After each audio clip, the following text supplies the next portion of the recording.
વિદ્યાર્થી મિત્રો, ગયા લેક્ચરમાં આપણે સ્વાધ્યાય 3.2 દાખલા નંબર 1 જોયો હતો. આજે આપણે સ્વાધ્યાય 3.2 દાખલા નંબર 2 જોવાનું છે. પાઠ્યપુસ્તકને તમારે તમારી પાસે રાખવાનું છે અને દાખલા નંબર 2 જે હેડિંગ છે ને આપણે વાંચીએ.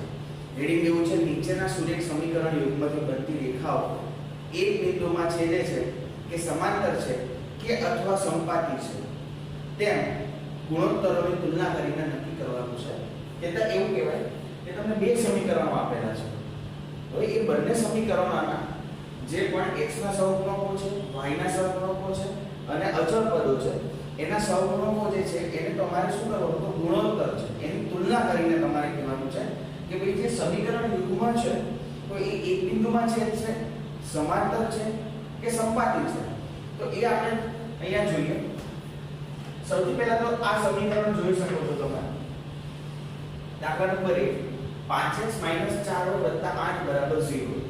હવે સૌપ્રથમ તમારે x નો સહગુણકને આપણે a1 નામ આપી દઈએ. a1 = 5, b1 = -4.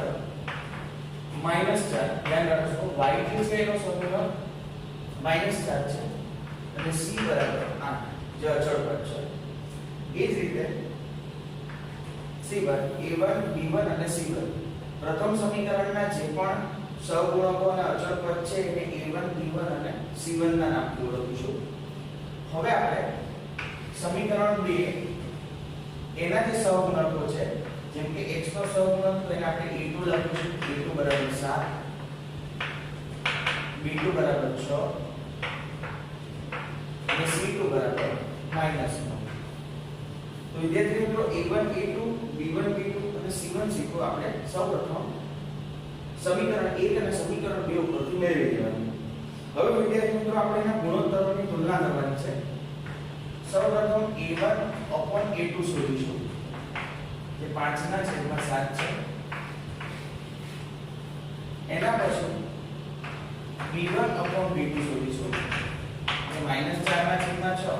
હવે આના છેદ ઉડે છે કે 2 × 4 2 × 3 એટલે 6 થાય. કેતા -2/3 b1/b2 ની કિંમત -2/3 પ્રાપ્ત થશે. વિદ્યાર્થી મિત્રો સૌપ્રથમ તમારે આ બંનેની કિંમતો મળી જાય a1 a2 b1 b2.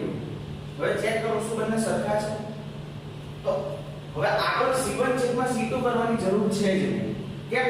કારણ કે આપણે જાણીએ છીએ કે a1/a2 does not equal to b1/b2 હોય. a1/a2 does not equal to b1/b2 હોય કેતા x ના સહગુણકોનો ગુણોત્તર અને y ના સહગુણકોનો ગુણોત્તર સમાન નથી. તો એવું કહી શકાય કે આ આપેલ સમીકરણ યુગ્મ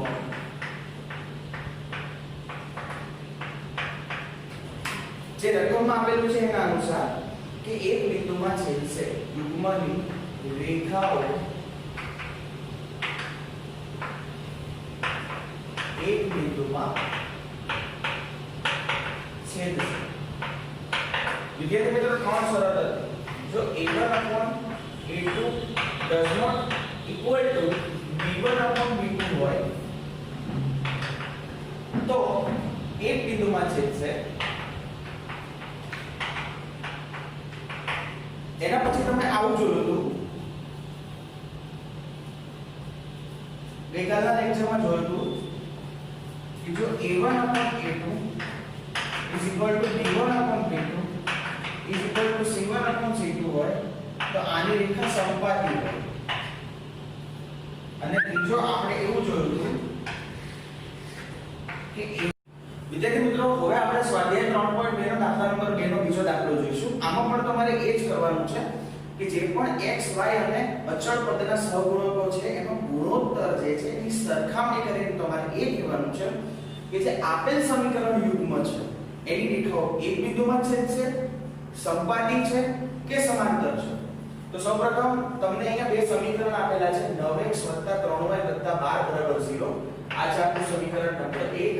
બીજું સમીકરણ છે 18x + 6y + 24 0.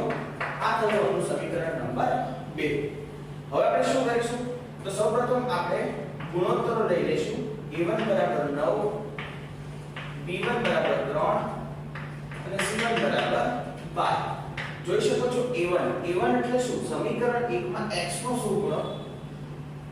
b1 એટલે શું? તો સમીકરણ 1 ની અંદર y નો જે સહગુણક છે એ, અને c1 એટલે શું? જે અચળ પદ છે એ.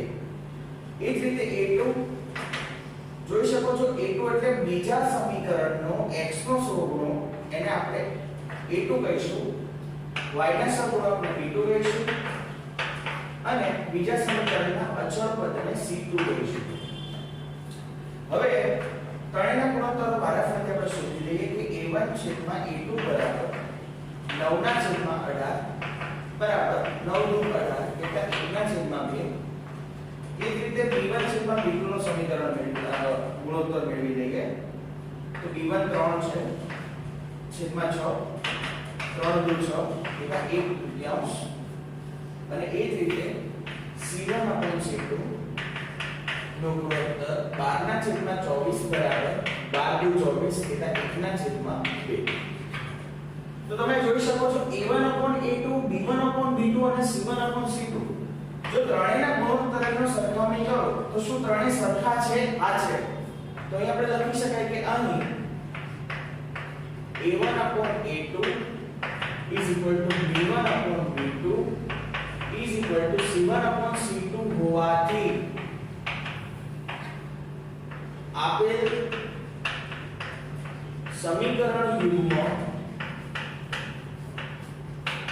નો આલેખ કેવો હશે વિદ્યાર્થી મિત્રો? તમે જાણો છો, આગળ પણ તમે શીખી ગયા a1/a2 b1/b2 c1/c2 હોય તો શું હોય? તો એનો આલેખ ની રેખાઓ સમપાતી હશે. કેવી હશે વિદ્યાર્થી મિત્રો? સમપાતી.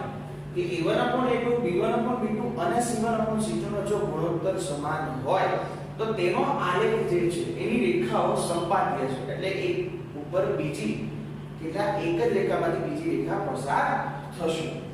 હવે આગળ જોઈએ આપણે વિદ્યાર્થી મિત્રો, દાખલા નંબર 2 નો ત્રીજો દાખલો જે છે એ તમારે જાતે કરવાનો રહેશે. જો કોઈ પ્રશ્ન હોય તો શ્યોર તમે મને WhatsApp પર મોકલી શકો છો. હવે આપણે દાખલા નંબર 3 ઉપર નિહાળીશું. સ્વાધ્યાય 3.2 દાખલા નંબર 3 ને જોઈશું.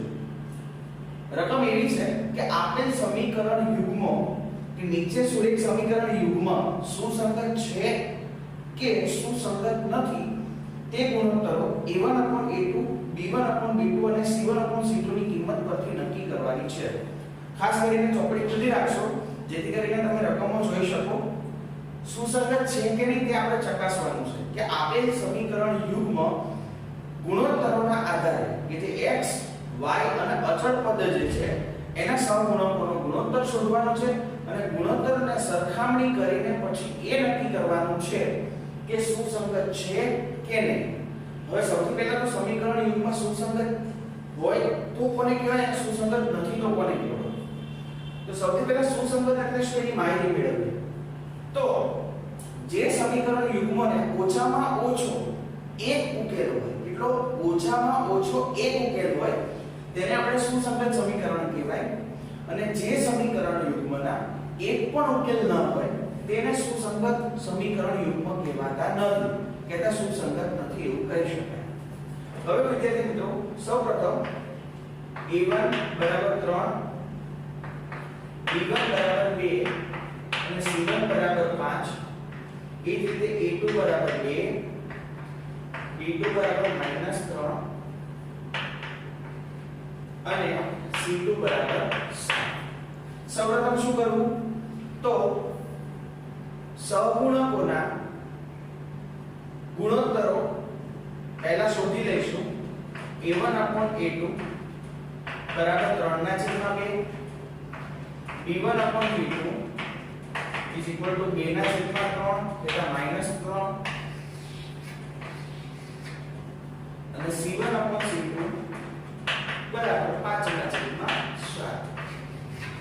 વિદ્યાર્થી મિત્રો જોઈ શકો છો, સૌપ્રથમ તો a1/a2 અને b1/b2 ની કિંમત જ સરખી મળતી નથી.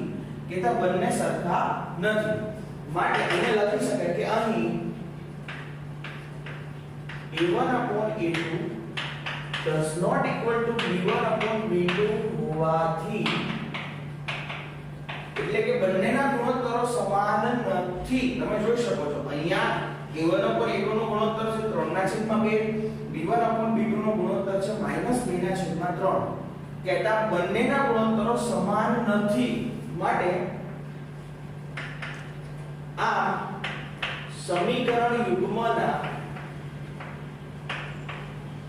આલેખ કેટલા બિંદુમાં છેદશે? માત્ર ને માત્ર એક બિંદુમાં છેદશે. એક બિંદુમાં છેદશે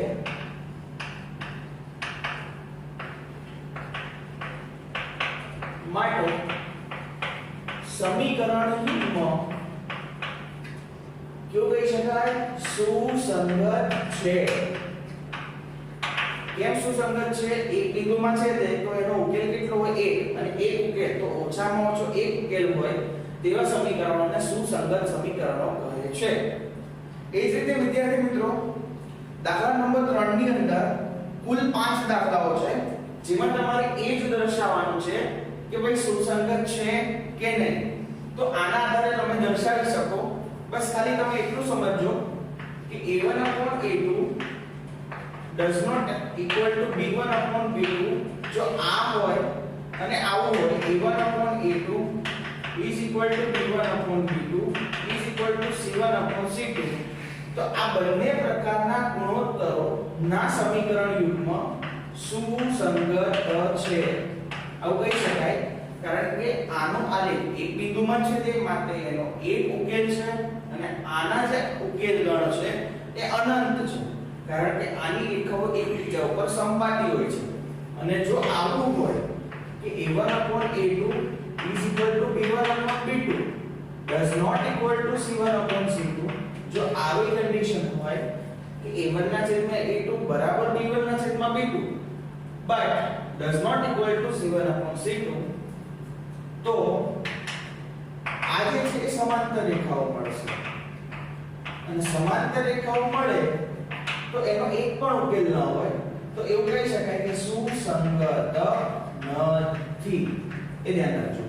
સમાંતર રેખાઓ એક પણ બિંદુમાં છેદતી નથી માટે જેનો કોઈ ઉકેલ મળતો ન હોવાથી એનો એક પણ બિંદુ જે છે એટલે એક પણ ઉકેલ ન મળે માટે કહી શકાય કે સુસંગત નથી. તો વિદ્યાર્થી મિત્રો તમારે દાખલા નંબર 3 દાખલા નંબર 4 બરાબર છે એ તમારે અહીંયા પૂરું કરવાનું છે અને પૂરું કરીને મને WhatsApp ઉપર ખાસ કરીને હોમવર્કમાં મોકલવાનું રહેશે. ઓકે તો આજ માટે અહીંયા સુધી રાખીશું.